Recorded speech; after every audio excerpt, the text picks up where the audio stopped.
Alright, so I was working on this lower. It's about to put a buffer kit on, and I figured I'd record it because it might help someone. I know there's a ton of videos out there of people doing this already. They don't always tell you much about it. I believe that people should know um, about everything. If they're going to own a gun, you should know how to take it apart and put it together. Um, so, let's see. This is kind of a cheap little lower. I'm putting one together of parts I already had laying around. So I just have another completed lower. It's always good to have backups and extras. So Anderson lower, obviously it's not complete. I don't have a trigger. Everything else though, other than the buffer kit, is installed. We got our pivot pin, bolt catch, bolt release, bolt stop, whatever the heck you want to call it, mag release, our safety selector, and grip.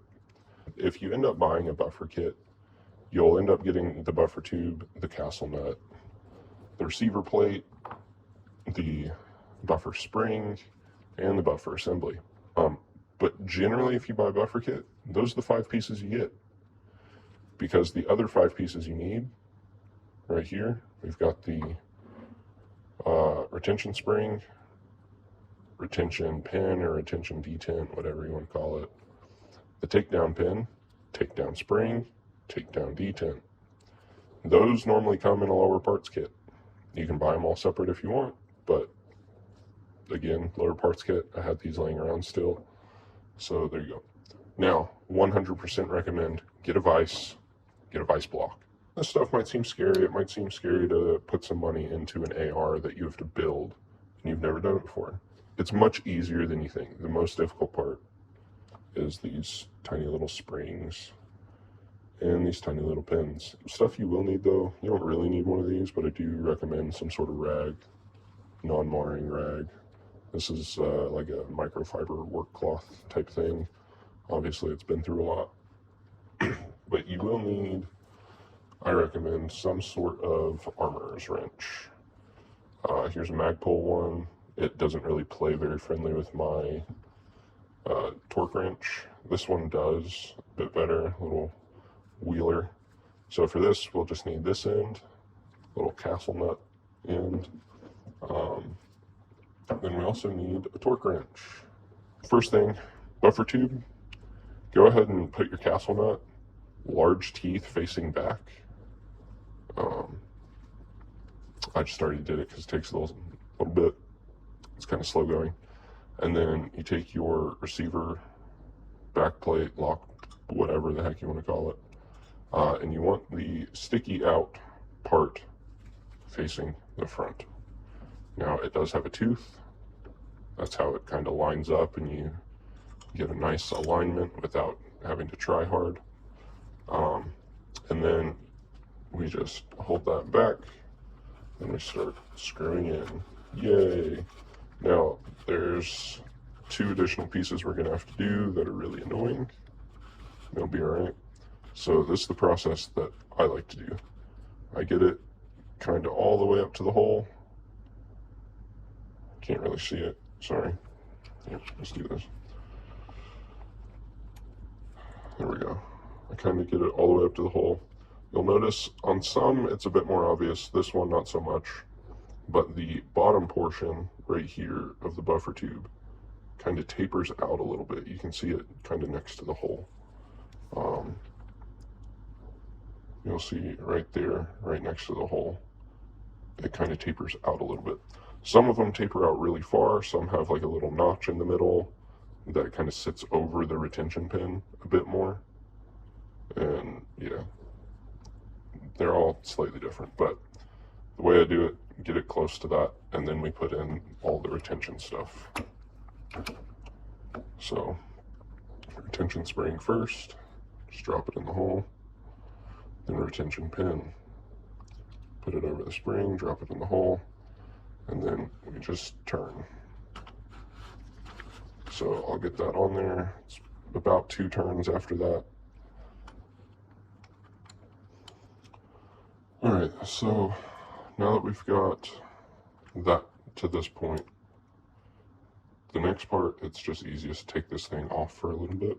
So we're going to release this, come down here, and then here's the fun part. So we put our takedown pin, try and line it up as best you can, but there's going to be a little flat side with a little channel cut into it and a dot on each side.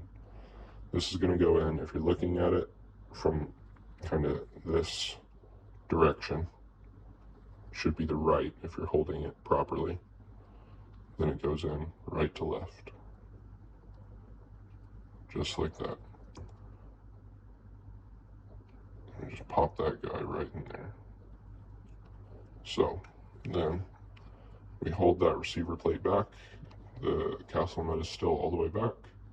We turn it slightly so that we expose that little hole right there. That is how we're going to retain this takedown pin. Now, it is kind of annoying because the takedown pin wants to move, so don't angle it like this unless your thumb's there. I was just doing that to show you the little hole. Alright, then we're going to take the detent, which is the little gold piece. We're going to drop it into that hole first.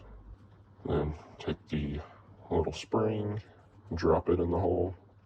And the way this works is this spring actually keeps the detent compressed into the takedown pin, because we end up having to push this down. Don't try and push it flat.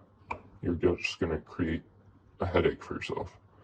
We're then going to rotate the buffer tube and slowly work this thing out. I use my fingernail. There we go. It's getting free. I use my fingernail to kind of press down so that when I pull out like that, I'm not having to move my entire finger. It's just the thin part of my fingernail. And then you'll end up getting something that looks like that. From here, it's easier if we put it back on the vice block. Don't rotate this, or else that spring will launch out. If you do, for some reason, I'll show you this before we actually tighten this down. If you end up messing up, or your spring is like super bent over, here's how you get it out. Do not just turn this thing. You want to use your index finger and your thumb. Put your thumb right next to the spring, right in that gap. Put your index finger right on top of where that spring will be, and you want to slowly turn this. As you turn it, move your thumb against the spring and kind of bend it. So from here, it's now clear, but I keep my index finger here. So if it bounces out, it hits that, and then you slowly push back, and there, your spring is exposed. So again, fingernail on top of the spring, kind of rest it against the actual tip of your finger. Press down a little bit so that it can clear the top. And there you go. So, if your spring is slightly bent, that's all right. It's at like a slight angle, because you'll still be able to push it in all the way. And there you go. So I'll kind of guide it in from top and bottom, and then once it's flat and my thumb is on that little recessed part holding it down, we're good. I'll use the grip. Always install the grip first. I'll use the grip, that can hurt, to use compression on there and then tighten down that castle nut.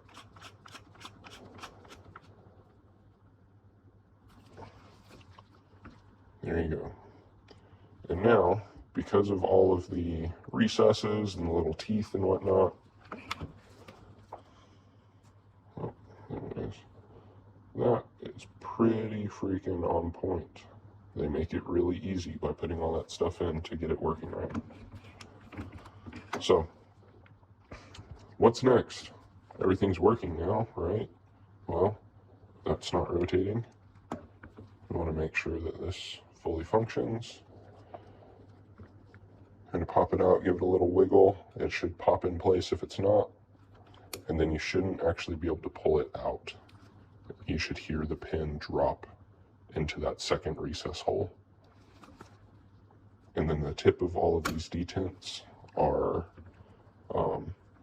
angled, notched, whatever the heck you want to call it, tapered, so that you can move them in and out with just a little bit of force. Same thing on the front. And there we go. Now, what's next? Well, we still have our spring and buffer assembly, but first, we need to torque this all the way down. You might feel some fun pressure on your table. Depending on your armorer's wrench, there'll be different ways of doing this. The Wheeler one, you kind of just sit over like that. If you're using something like the Magpul one, theirs is fully enclosed, and they have this little drop right here that's kind of twofold. One, if you have the 6 position, it's there to help you get, oh, wrong way. With the Magpul one, you want your teeth facing back. You'll see it's actually set in a little bit. It'll give you better torque and more strength on the inside, so you point the teeth backwards, like this. So it lets you kind of get that all the way over that tube, and then now you're free to lock it in, and you can get your good old handy dandy torque wrench.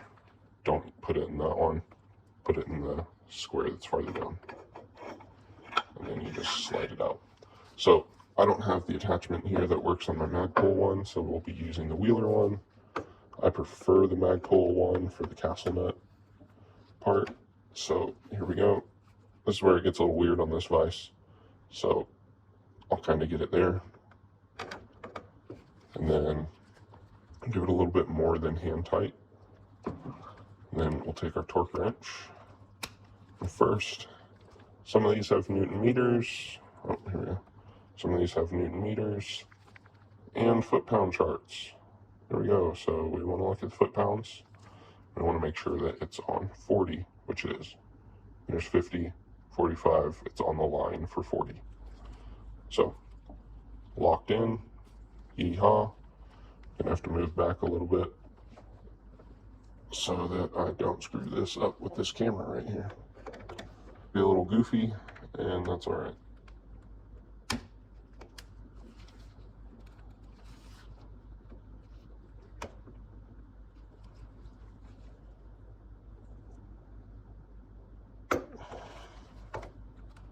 So that's in.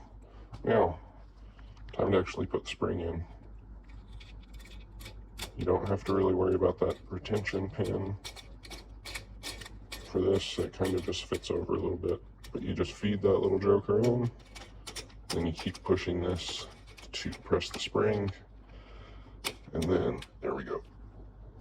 So you kind of, there's 3 flat sides on a buffer assembly. 1, 2, 3 at the bottom. You can kind of just push it forward. It will push that down a little bit, but then once it goes in, you don't have to worry about if it's the flat side or the curved side.